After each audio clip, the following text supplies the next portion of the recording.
Hey everyone, welcome back to my channel. For today's video, I'm going to be sharing a perfume haul with you guys. I'm going to be sharing some new fragrances that I have in my collection so that you guys can be up to date on the latest fragrances that have entered my collection that you will be seeing more of on my channel. So if you are new to my channel, welcome. My name is Amy and I do videos on all things girly, fragrance, beauty, self-care, body care. So if you love all of that content, don't forget to subscribe before you leave today's video. And with that said, let's jump right into today's haul.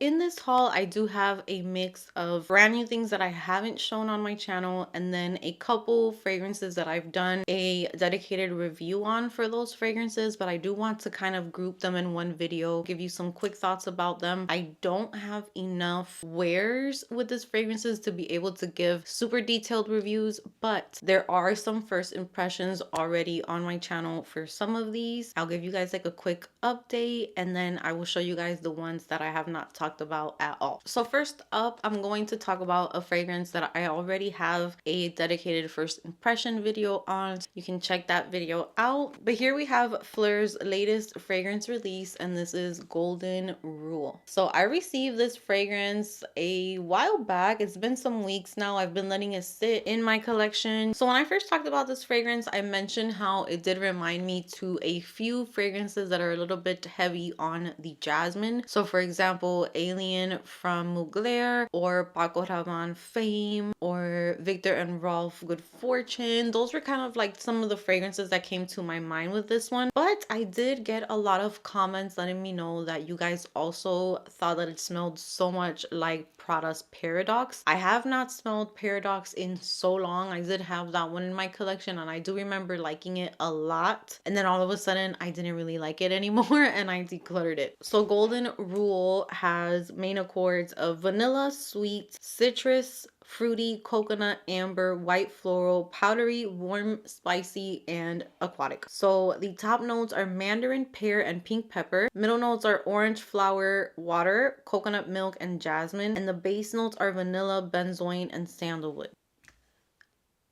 The opening keeps getting better and better every single time that I spray this. But I have noticed that the times where jasmine really gets on my nerves, there's almost always some amber mixed in there, or benzoin is also another one. I think that it kind of warps the scent and makes me hate it even more. So it could be the benzoin, but then there's something about this perfume, you guys, that is so good. I feel like this one's gonna end up staying in my collection because the few things that I'm not the biggest fan of are getting better. I mean, I can't really judge it right now because I have so much stuff sprayed on my skin from previous videos. It's that juicy mandarin in the opening, you guys, that it's so juicy. It is super juicy. This is a powerful perfume though. You do not need a lot of this. I would say a couple sprays to 3 sprays could be even a lot. I know some of you guys love to choke people out, so if that's what you love to do, have a blast. But if you're like me, I do overspray some of my fragrances, but this is not one that I would overspray. I think that there are certain fragrances that you could bathe yourself in them, and then there are some that you gotta chill a little bit. And I think this is one of those. I like this one so much better than Fame, so much better than all of those kind of tropical perfumes. And to me, they're never tropical. They just smell like super perfumey and like a department store. So I never get tropical vibes out of those, but this one has something to it. It's still in that same category where it can fit under perfumey department store type of vibes, but whatever they did in this one, there is a splash of something that makes you feel a little tropical. So this one's actually one that is heading in that direction for me, and I want to keep it in my collection because I want to see if I end up really enjoying it. So far this one is started off as a I'm not sure type of perfume, but lately I'm liking it more and more. So I will say though, it's stronger than my other Fleur fragrances. So if you're liking Fleur's vibe, if you love Father Figure, if you love Soft Spot, for example, or Vanilla Skin, those are fragrances that they do have sexiness to them. They have unisex vibes to them. For example, Father Figure, they're not super sharp and loud though. So this one's definitely like their heavy hitter, the one that they developed to be a little bit more powerful, and it's giving those vibes. I think that's what they were going for. It's powerful. It feels like an independent woman, like a strong woman. So it's not one that I can say it's an obsession or a complete love, but it's growing on me. And Fleur has a very nice way of doing perfumes. Followed by these travel sizes really quickly. I just want to give them another whiff, talk about them a little bit more in this video, and we're gonna see if I end up getting full sizes of these, because these were some travel sizes I added to my collection. So I am going to start off with Black Opium Glitter from YSL. So I did do a dedicated video on this one. If you haven't seen it, you can go ahead and check that out.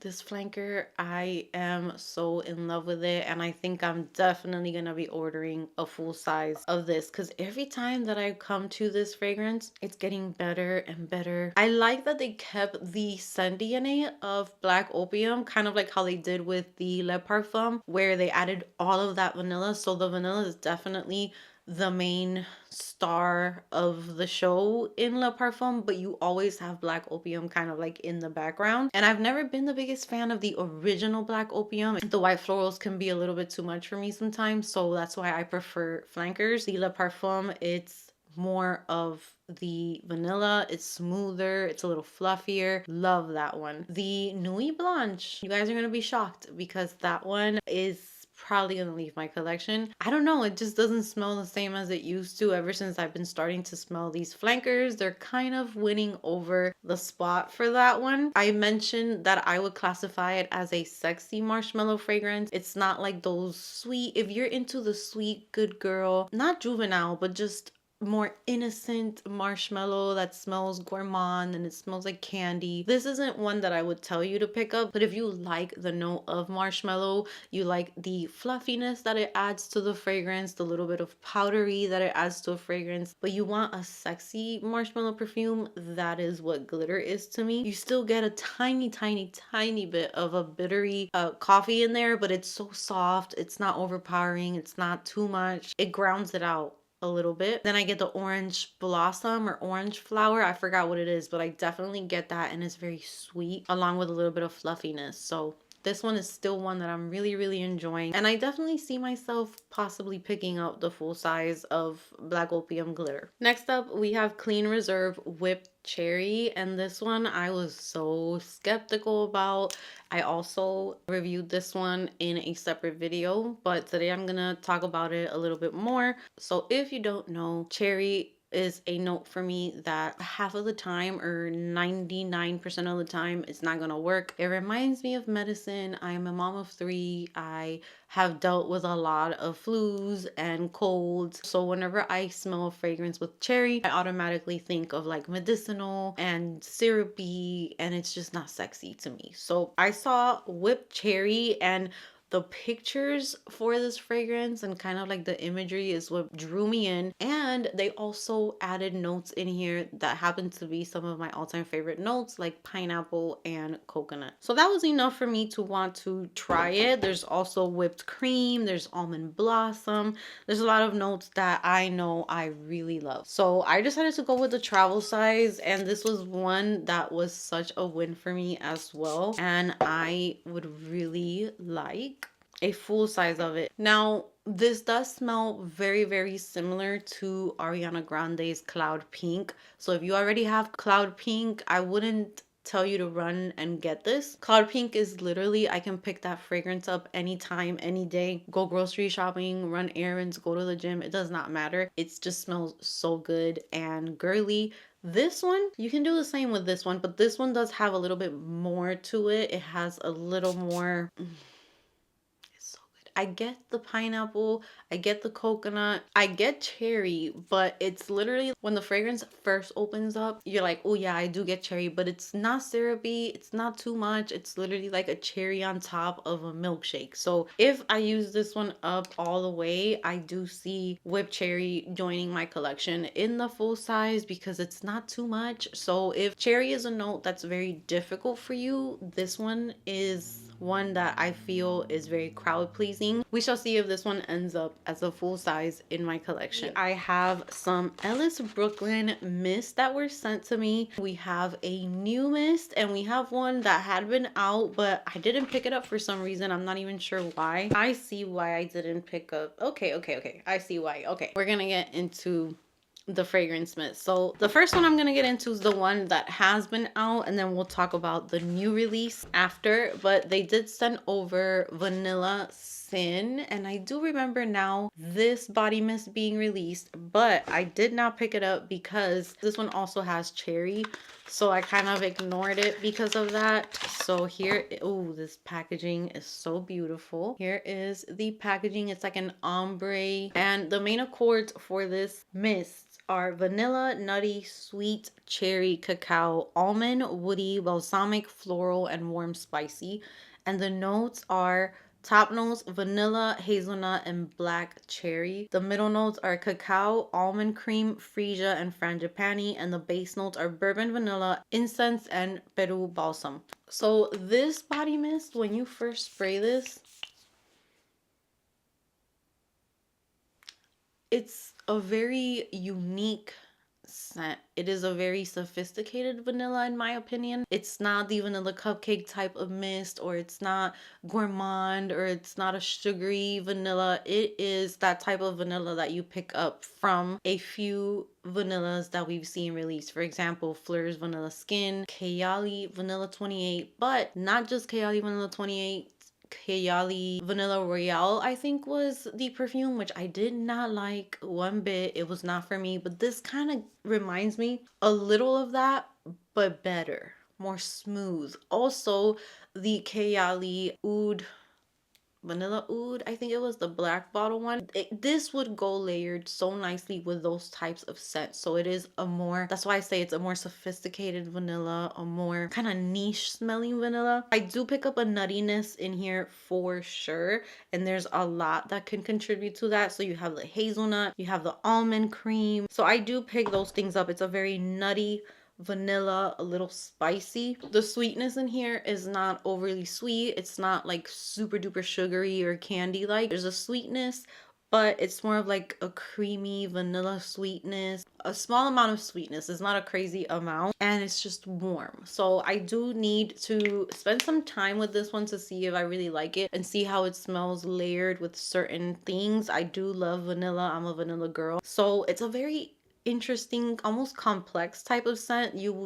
I would not expect a body mist to smell like this. This smells like a perfume. It smells like a very well done fragrance. So very nice from Ellis Brooklyn, and this is Vanilla Sin. Now for the new body mist, which looks so gorgeous. This one is called Marshmallows, and it's a hair and body fragrance mist. Here is the packaging for this one, and here is the bottle, which I absolutely love as well. And I feel like my camera's not even doing it justice to the colors that it has. It's like beige caramel color going up to like a marshmallow color. The fragrance notes for this fragrance mist: the top we have marshmallow, lemon, and peach skin. The mid we have caramel accord, benzoin, and vanilla orchid. And the dry down is milky musk, amber woods, and patchouli Indonesia, or Indonesian patchouli. This is what I kind of wanted the Fleur marshmallow mist to smell like. This is so fluffy and so marshmallowy like. This is probably one of the closest scents to like an actual marshmallow, which I have always said that marshmallow doesn't really have like a specific scent. To me, it's more of a texture, a fluffiness. And this body mist, as it starts to dry, I feel like the scent bubble, it just starts kind of filling in the room a little bit more and more, and it kind of makes me think of those scents like Juliet Has a Gun, Not a Perfume, or those types of perfumes that I freaking love, where you get this misty, fluffy, just yummy scent, but it's not all in your face. It's not sharp. It's not too strong. You can probably layer anything with this, and it's just going to give it a sweet, fluffy, yummy vibe. It is so good. I love this. I'm definitely going to be layering this with any perfume that has marshmallow, or if I want to add a marshmallow touch to to any perfume, this is the body mist that you need because it has that texture and that fluffiness of marshmallow without adding too much of anything else. So you can literally add this to anything to make it more marshmallow. It is perfect. It's very close to the skin. It's perfect for like a nighttime, bedtime type of scent if you're gonna wear it by itself. So the vanilla scent is definitely a little stronger, more like perfume smelling.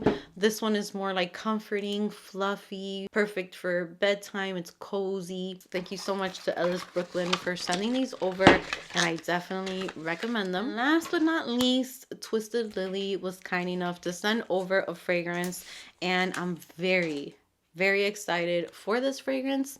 And this is from Juice Box, and this is called Cheeky Smile. So if you don't know about Twisted Lily, I'm pretty sure if you follow me, you know about them. But just in case if you don't, Twisted Lily has so many niche fragrances to choose from on their website. What I love most about Twisted Lily is that you can sample perfumes with them. So before you go ahead and purchase a full-size bottle of a fragrance that can run you all the way up to like $400 or $500, it's always so much better to buy a sample. And they have very affordable samples to almost all of their fragrances, if not all of their fragrances. So you can smell them first. Make sure that you love them before you go ahead and make that big purchase. So I'm going to leave their link in the description box if you're interested, as well as a 10% off discount code, which I'm also going to put on the screen for you. Go ahead and check them out. And with that said, let's get into the fragrance that they sent over today. So this is my first full size of, is it Juice Box? So here is the packaging for this fragrance. The packaging alone I think is so beautiful. And here is the fragrance, which this bottle is beautiful. It's heavy. It has like the little vinyl cap. So this is beautiful. I love this so much. And I had a sample set of this, and one day I was just smelling all of my samples from this house, and when I was talking to Twisted Lily, I let them know how much I liked Cheeky Smile, and you will see why I love this perfume so much. You guys know that Juliet Has a Gun, Not a Perfume is one of my all-time favorite perfumes. I love that scent DNA in fragrances. So the main accords for Cheeky Smile are amber, woody, and musky. And the notes are Iso E Super and Ambrosinide at the top. Then you have Ambroxan and Amber in the mid. And then you have Cashmeran and Amber Extreme in the base. So very similar scent DNA to Not a Perfume from Juliet Has a Gun. And that is exactly what this reminded me of when I first sprayed it. This smells so good. You can wear this anywhere. You can wear this, and I think during the hot heat or the hot weather, this is going to smell even better because I'm smelling this in the middle of winter, and I know that this is going to smell 3 million times better when that heat makes this fragrance, and just it's going to smell so good. If you like Juliet Has a Gun, Not a Perfume, I feel like this might have a teeny bit more of like a woody feel to it, but it's the same thing. It is like a misty cloud of a fragrance, something that you can wear as a nurse, as a teacher, somewhere where you work close to people. It's not too floral, it's not too sharp. There's this bit of a sweetness. I don't know what is that sweetness. Ooh, on the skin, this is so good. I am so excited to have this in my collection, and I cannot wait to add it to a perfume tray. The bottle is so cute. I am so thankful. Thank you so much, Twisted Lily, for sending this over. I'm going to also put a link if they have the sample available in case you're interested in sampling this perfume. I'll also have that in the description box as well. And if you are a lover of those types of fragrances, like Not a Perfume, like Noise 12 O'Clock, which was recently released, even Amber Vanilla from the 7 Virtues, this is so good. So before I end today's video, I forgot to mention I also picked up something from Victoria's Secret that I have been craving for a while. I haven't used this specific scent for years, and this is heavenly. So I ordered this when I was picking up some PJs from Victoria's Secret, and I just added this to my order. I just haven't used this mist in so long, so I wanted to bring it back to my collection. And I looked at the notes, and I cannot believe that I used to like this, because this is, it has gold musk, vanilla sandalwood, and white jasmine. I'm very picky with sandalwood, very picky with jasmine, but this, I mean, it's just a scent that I think all of us that have been around Victoria's Secret, you'll remember this scent. It is just so feminine. It has like a sexiness to it. So I definitely wanted to add this to my collection. This would probably smell really good layered with the Golden Rule from Flirt because they kind of give off like those vibes, like just sexy. I'm so happy to add this back to my collection. Oh my God, this brings back so many memories. I used to use this. I used to use a lot of Victoria's Secret scents, but this one just takes me back. Oh, that's gonna be so good. After a shower, I got the lotion and I picked up the fine fragrance mist. So these are so good. It is a floral, but it's kind of like a warm floral. It's a little musky and just very sexy. It's a very sexy scent. So that is it for this perfume haul. I hope that you guys enjoyed it. Comment down below if there's any fragrances that I talked about today that you're loving, that you have, or that you don't like. Let me know. I love to chat with you guys. With that said, give this video a big thumbs up. Subscribe if you haven't subscribed. And I will see you guys in my next video. Ooh, la, la.